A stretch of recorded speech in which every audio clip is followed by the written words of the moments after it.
History remembers many warriors, but only a few die so bravely that even their enemies stop the battle to bow their heads. This is the story of Sanada Yukimura, the samurai who charged alone into an army of 200 men, not to win, but to protect everyone behind him. Sanada Yukimura was born in 1567 during the chaotic Sengoku period, a century where Japan was torn apart by warlords. Villages burned overnight, alliances shifted like sand.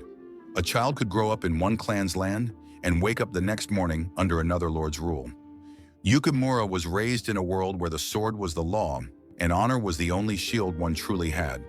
His father, Sanada Masayuki, was one of Japan's greatest strategists, a man who outsmarted armies 10 times his size, a master of deception, and a genius of battlefield tactics. From him, Yukimura learned two rules. 1. A samurai must protect those behind him. 2. A warrior's death should be meaningful. By the time Yukimura reached adulthood, he had already witnessed betrayals, survived assassinations, and fought in battles that shaped Japan's future. But nothing would prepare him for the final day of his life.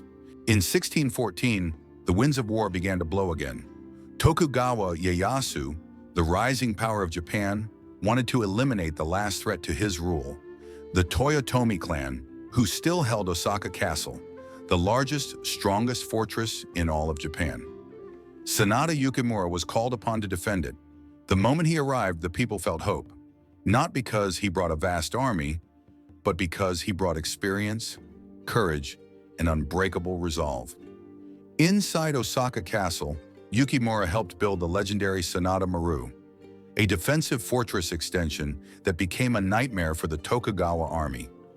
Even the enemy generals whispered, "Do not underestimate the man in the red armor."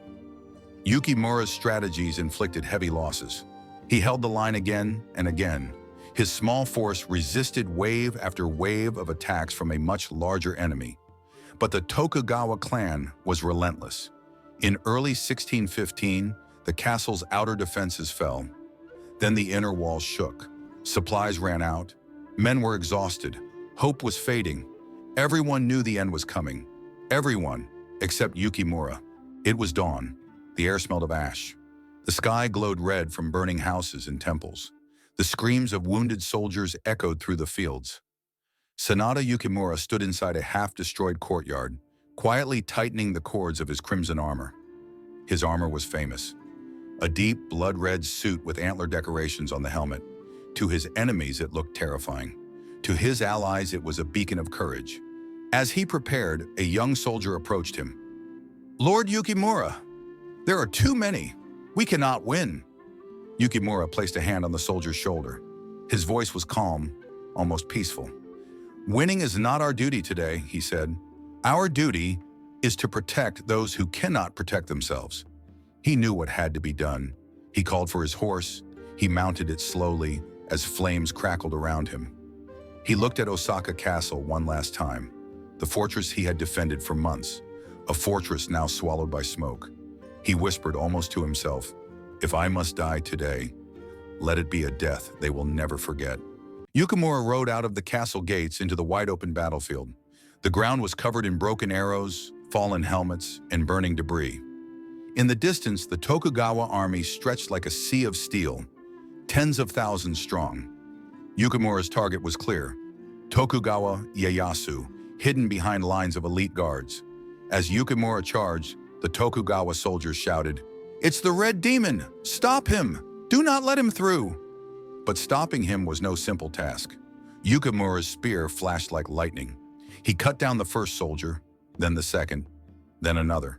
He moved with the precision of a master, each strike perfect, each movement controlled. He pushed deeper into enemy lines. 5 men surrounded him. He defeated them. 10 more came. He broke through. Arrows rained from above. He parried them with the shaft of his spear, his armor ringing with the impact. A group of musketeers fired at once. Smoke exploded around him. But when the smoke cleared, he was still standing. The soldiers could hardly believe it.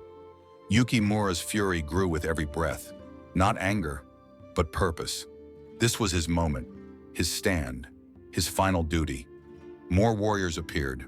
20, then 40, then 60 at once. He fought like a force of nature. The battlefield shook beneath his charge. Every swing of his spear dropped enemies. Every step forward pushed the Tokugawa forces back. The Tokugawa soldiers began to panic. Is he even human? Stay back! He cannot be stopped! Still he fought. Still he advanced. Still he cut through the sea of enemies. He had become a one-man army. Tokugawa commanders quickly realized they could not stop Yukimura with small units. So they ordered a full block of soldiers, nearly 200 warriors, to surround him. They circled him from every angle, spears in front, archers behind, swordsmen waiting for a chance to strike. Yukimura wiped blood from his face, held his spear tightly and whispered, "If this is where my story ends, let it be glorious." He charged again. 20 men attacked him at once. He cut through them. 30 more surrounded him.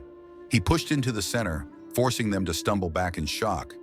Though wounded, he kept fighting, driven by honor, by duty, and by the belief that his life had meaning only if given to protect others. He fought until his arms shook. He fought until his vision blurred. He fought until his horse collapsed beneath him. Still he rose. Still he swung his spear. Still he refused to fall. Enemies hesitated to strike him. Some even lowered their weapons, awed by the warrior who simply would not die. But even legends have limits. Yukimura's steps slowed. His spear tip quivered. His breathing grew heavy. An arrow struck his shoulder. A spear cut his leg.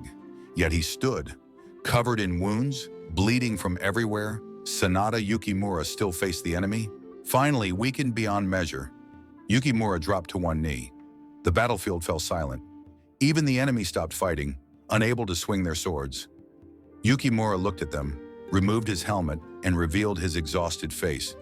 With a final breath, he said, "I have done all that I can. My life ends here." The Tokugawa soldiers, men who had tried desperately to kill him, lowered their heads. They knew they were in the presence of a true warrior. One Tokugawa soldier stepped forward and delivered the final blow, ending the life of Japan's greatest samurai. When Tokugawa Ieyasu heard Yukimura had fallen, he did not celebrate.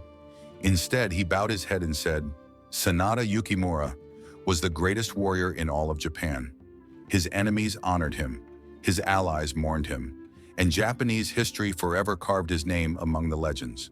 Some warriors fight to win, some warriors fight to survive, but a select few fight so others may live. Sanada Yukimura fought against impossible odds, not for glory, but for duty. He charged alone into death, and from that moment onward, his name became immortal. His armor was red, but his courage shone brighter than gold.